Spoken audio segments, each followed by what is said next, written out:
As I mentioned, this is the second meeting that we are conducting. I'm going to ask that you allow me to finish the presentation.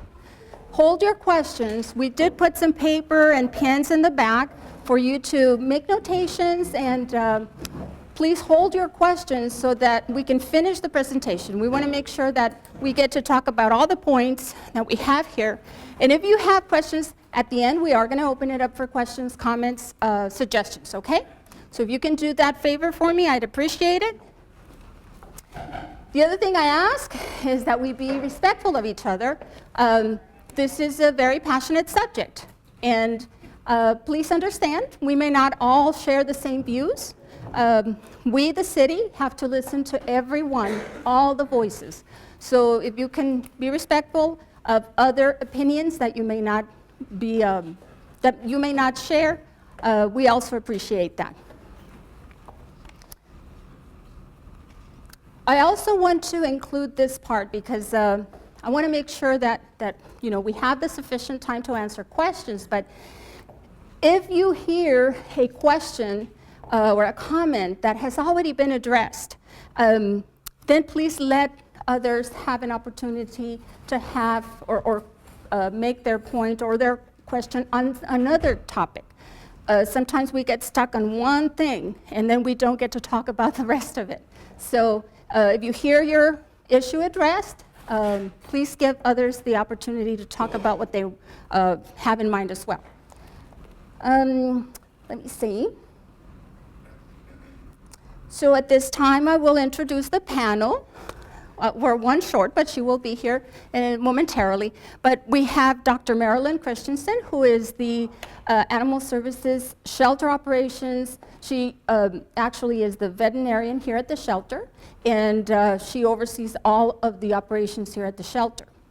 And we also have Valentin Garcia, who is a shift supervisor for the field operations part. The field operations falls under code compliance, and he's here representing also the field.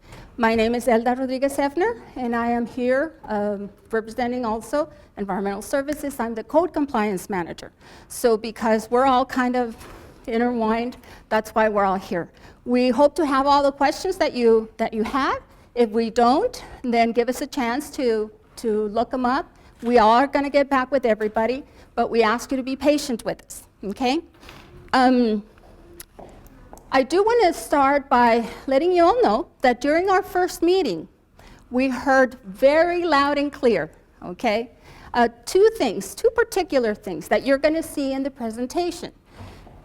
One is the microchip issue, removing the requirement for a microchip. We heard from the public, and the public doesn't want it to go away. So the vast majority was to not remove that requirement. There were a few, you know, that don't agree with that, but the vast majority wishes to have the requirement kept in Title VII. Now, the other piece was the limitation of pets per household, okay? We heard loud and clear that would not be a good idea. We understand that. We are making notes and points of all of that. So the reason you're still going to see it in the presentation is because we want to make sure that everybody got to see the same presentation. It would not be appropriate for us to change it if you didn't get a chance to see the original one. So with that said, I can get started, okay?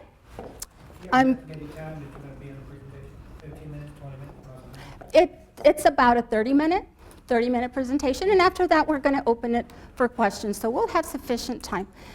Can you get the lights, the first switch, so that we can see? There you go. Thank you. Thank you, thank you. So I move around a lot, so forgive me. I'm not trying to, I just move because I want to make sure everybody's looking at what I'm looking at. I want to start off by giving you our mission. The mission of Animal Services, folks, is really to maintain the safe and health of the citizens. That's our mission, okay? through strategies where we reduce the nuisances and we can improve overall health and safety. So it's really a public safety mission. We are interested that our kids, your kids, our neighbors, your parents, your sons and daughters, everybody's safe. Nobody likes to be chased by a vicious dog, right? That's our mission, the health and safety of the community. Next slide. So this presentation is really to let you know about what we are proposing to revise Title VII. Title VII, that's the municipal code that regulates the animal part of our community. Now, I'm going to go, in a minute, I'll go into a little bit of history on Title VII, but really, this is more to clean it up. We need to clean Title VII up and update it. A lot of things have happened since the last revision that happened in 2010. So this meeting really is to communicate to you our purpose. This is our purpose. We want to hear from you. We want to hear what your recommendations are, what your opinion is about certain things, and that's why we appreciate you coming out tonight. We want to hear your feedback and your recommendations, and if we don't get to do it tonight, there will be another meeting on June 4th at the City Hall chambers, council chambers. Same time, 5:30, but that one will be held at City Hall. The reason I also put some paper back there is that so that you all, if you don't get a chance to ask your question or you don't feel comfortable, you can always give us your name and number. We'll get back with you. We'll talk to you. That way you can share your views. The last revision to Title VII happened in October of 2010. A lot of things have happened since 2010. One of them is that Animal Services at the time was housing out of the health department. It was part of the health department. So it wasn't up until fiscal year 12, which started September of 2011, that Animal Services came to Environmental Services. So it's really fairly new to Environmental Services. However, a lot of things have changed. So one of the things that we intend to do is to make sure that the title is current with what is happening administratively, that it falls under the right umbrella, okay?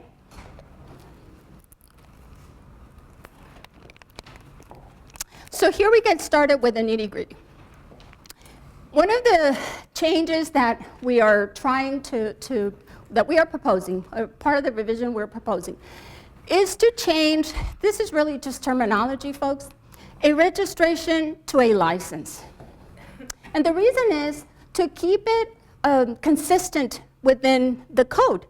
Right now, for example, our tattoo parlors are registered, the establishment is registered, and our tattoo artists are licensed. So the living thing, living person, living animal is licensed. So that is what we would like to do, change it to a license. So that's really just a terminology change. The other thing we would like to do is to make them independent of each other. The way the code reads right now, you would have to get, as many of you know, you need to have your vaccination, registration, and microchip done at the same time. What happens when you can only do one thing at a time? Well, you probably don't get it done, right? So we want to make it independent of each other so that the community has an opportunity to get to things as quickly as they can. They may not be able to if they had to do the three of them at the same time, but this would give them an opportunity to maybe this time around they can do the vaccine, which is the most important, and then we can also move on to the license and microchip and so on, okay? Next slide. So this is the part that I was talking about earlier. One of the proposals was to remove the microchip requirement, okay? Removing the microchip requirement doesn't mean that Animal Services would not scan the animal when we found it. I get nervous in the dark. Switch there you go, because I think the screen looks better like that. So again, the intent is not to not ask people to do it. We highly recommend it. I know that my pets are microchipped and that I am going to maintain that registration current, because if Fifi walks out and somebody finds it or Animal Services finds it, I want it back. I want my pet back. It's part of my family. So we will continue to do that. Now, as I said earlier, we heard very much how the community doesn't think that would be a good idea, and we understand that. Okay? Next slide. The other thing that I mentioned before we started was the limitation, the limitation of animals in your household. We had talked about 4 animals, whatever mix, 1 cat, 3 dogs, or all cats, or all dogs. We heard loud and clear that that is not a good idea. The community doesn't like that, and we understand that. You also have to understand that there are citizens that feel that, you know, my next door neighbor has 8 dogs, they can't even take care of them, and they're a nuisance to them. We understand that too. It is their right to enjoy their property as well. So we had to put that in there just to make sure that we listen to everybody. Now, the vast majority of our responses have been, no, we want more than 4 dogs. So that's probably not something that would go through, okay? So I just want to make that clear. Okay, trap, neuter, and return. Some of you, I see a lot of familiar faces here, so I know you know what we're talking about. This really is to help legalize, under the code, the care of feral cats. The way the code reads right now, there is nothing that relates to trap, neuter, and release. No TNR, no mention of it. So we want to make sure that we wanted to put something in there to legalize that care. Because a lot of you that are cat colony managers, we know how hard you work and how difficult it is to get these colonies to be managed well. And we understand that. So we're really trying to do 2 things here. One is to give the cat colony managers some guidelines to go by. I will be honest with you. Many of our nuisance calls that we respond to end up being because some people just feed. They just kind of open a bag of cat food and let it sit there. They don't clean up after their colony, or it might not even be a real colony. Yet it's creating a really bad nuisance for others. They can't enjoy their property, like I said, or it becomes a nuisance not just because the cats are roaming, but because now you have other critters that tag along. Your rodents, okay, birds. So that creates a big nuisance. Now the other part of it is that it also helps us defend the fact that the cat colony managers are doing a good thing.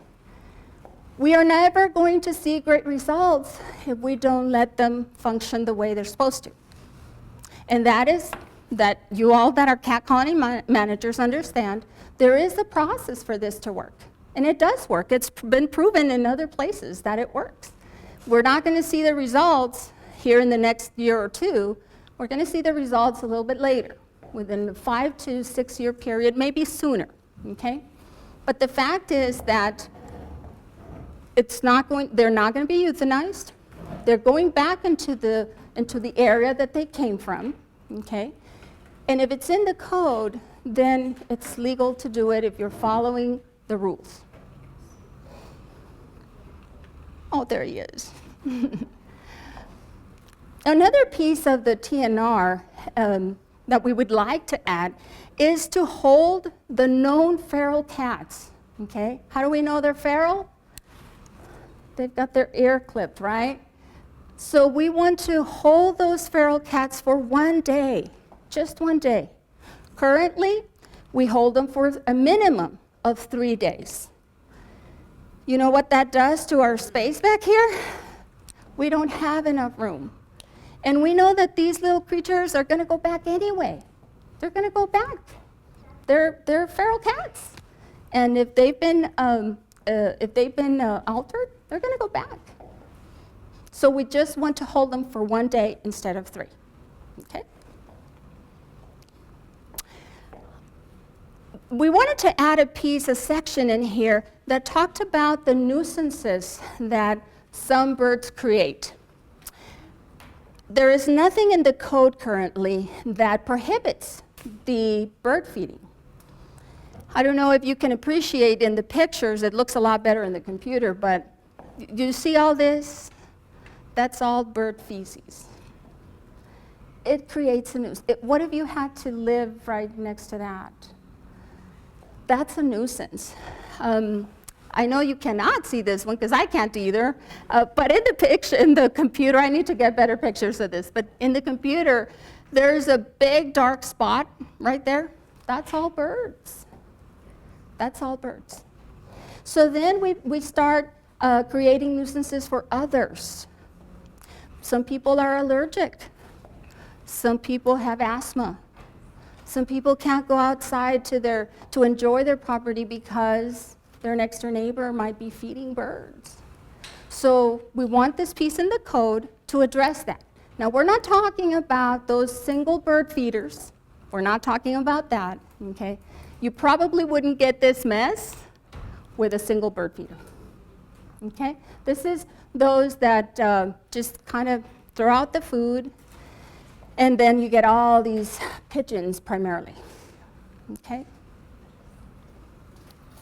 We also want to add a section to the title that addresses the transportation of animals in an open truck or in an open bed or open truck. I cannot tell you how sad it is for us to respond, and Valentin can even go into more detail, but we respond to calls where the animals jumped, but my dog doesn't jump. Well, if you stop suddenly, if you are hit, if you make a sharp turn, that animal is going to jump. And many times they jump to get severely injured, killed, or cause a serious traffic hazard. How many times do we see that in the freeway? Okay?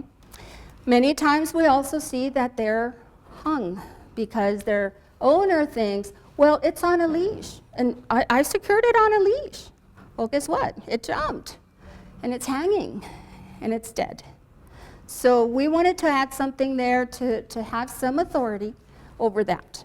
Now, what we're proposing is not to have them transported like this, more so in a secured crate.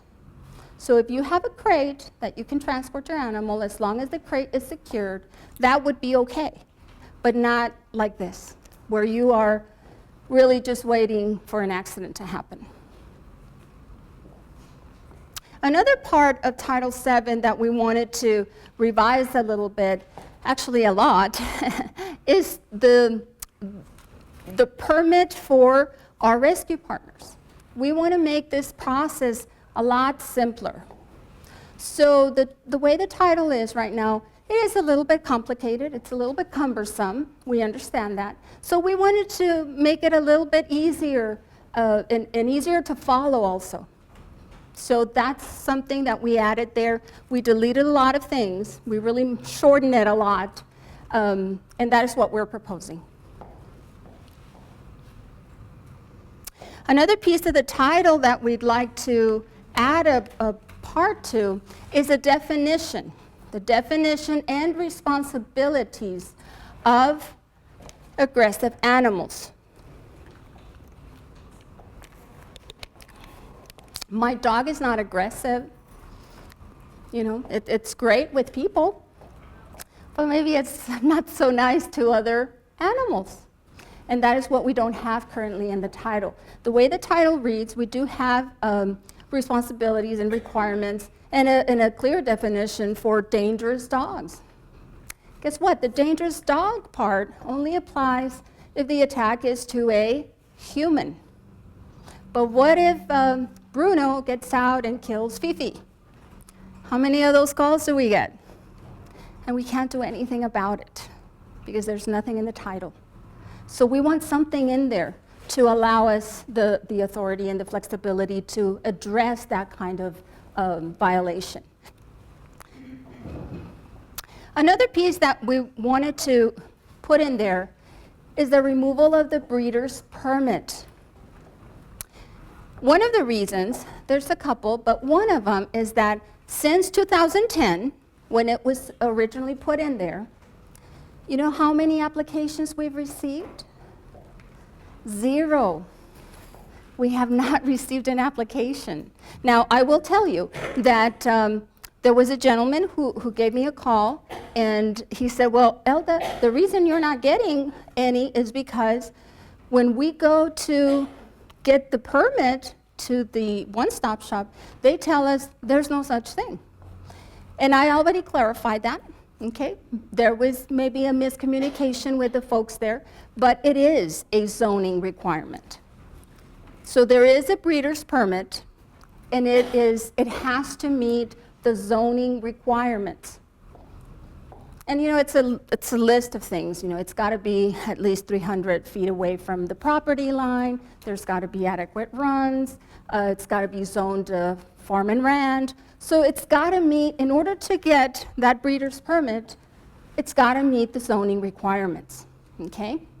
But even then, we really, you know, in talking to the folks at the one-stop shop, they tell me, Elda, I've never had anybody come in asking for a breeder's permit. Maybe that one person or a few, maybe, but unfortunately, not many. Now, with as many animals as we put down every year,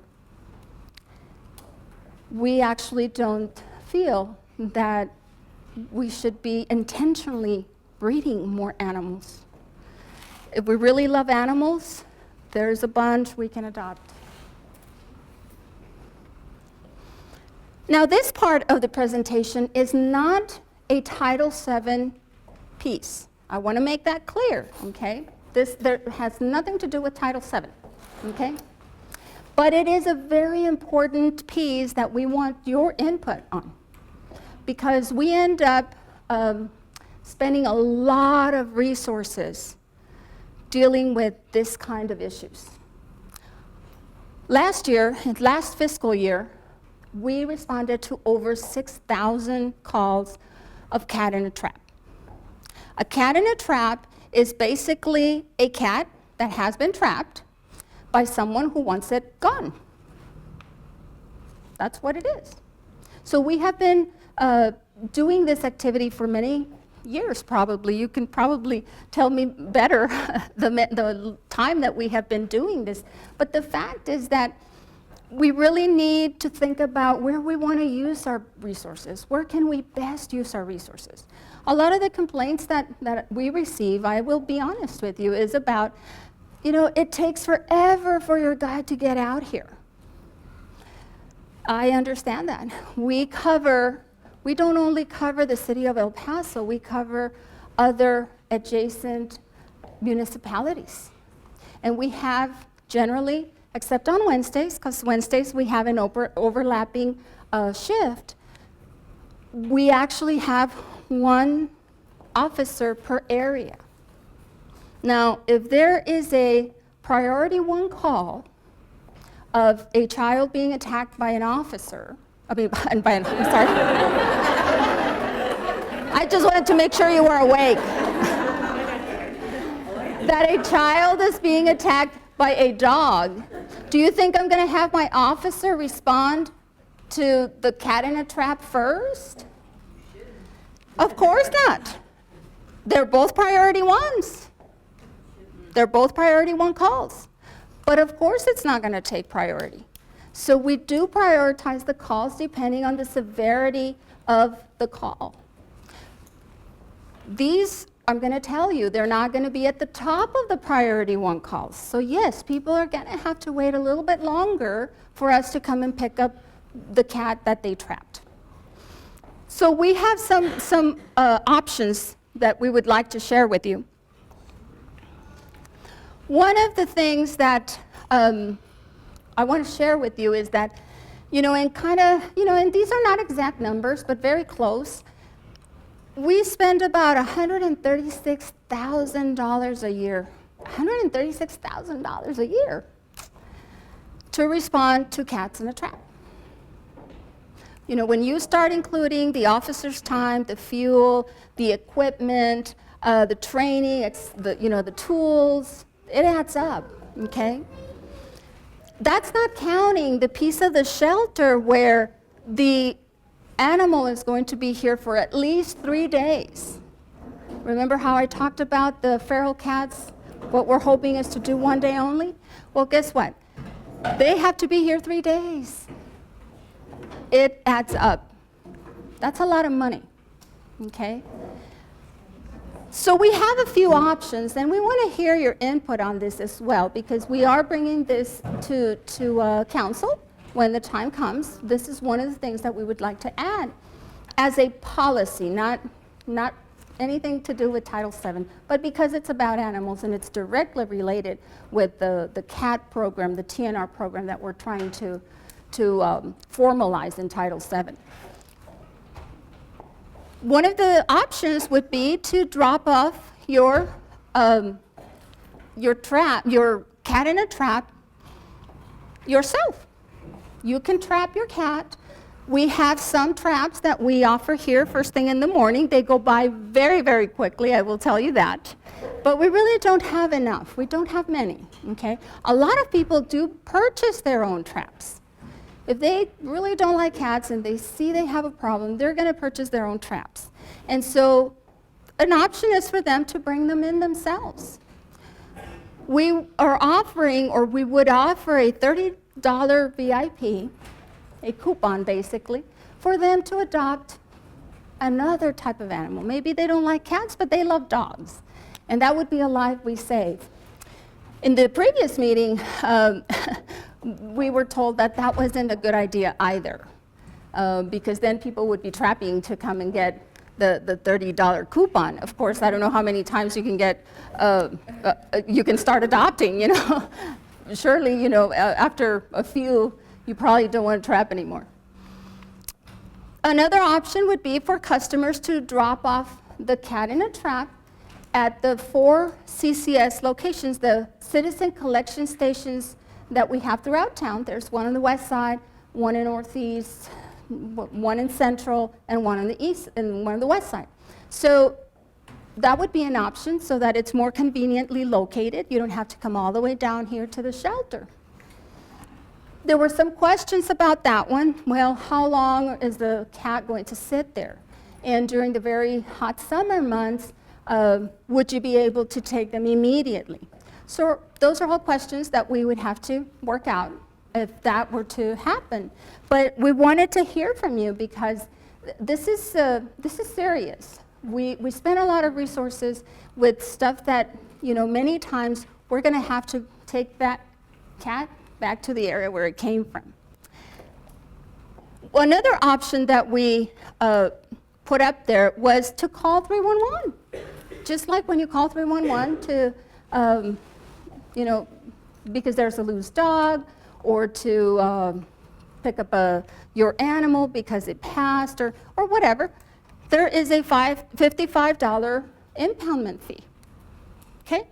So that's an option too.